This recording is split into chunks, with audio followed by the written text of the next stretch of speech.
प्रभु रक्षा कीजिए समाज और देश की। एक जज साहब हैं मध्य प्रदेश हाई कोर्ट के।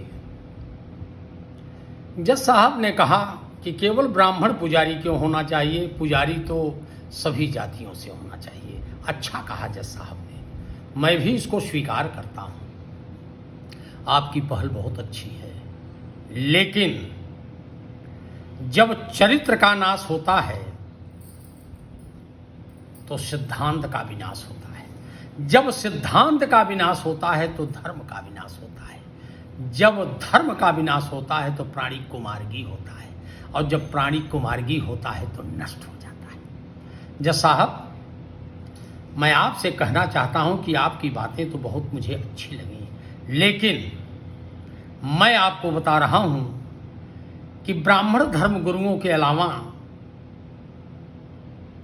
यह शिक्षा शायद आप आसाराम को दिए होते, यह शिक्षा शायद आप राम रहीम जी को दिए होते, यह शिक्षा आप रामपाल जी को दिए होते, यह शिक्षा आप नारायण साईं को दिए होते, यह शिक्षा आप नारायण साकार हरि जो साक्षात स्वयं विष्णु है उसको दिए होते। वो जाटो समाज का था और क्या उनका परिणाम हुआ आप नहीं जानते।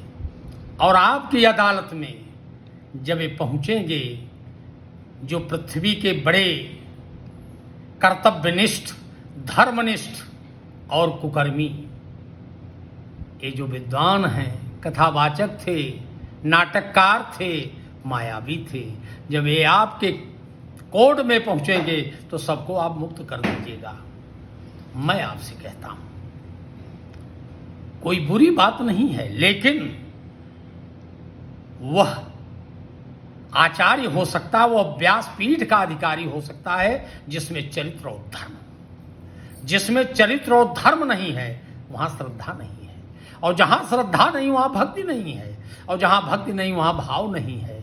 जज साहब, आप सब अगर इसी तरह से भारत की सनातन संस्कृति पर कुठाराघात करेंगे तो देश का क्या होगा, क्योंकि आप भी एक भगवान के रूप में हैं। जय श्री राम।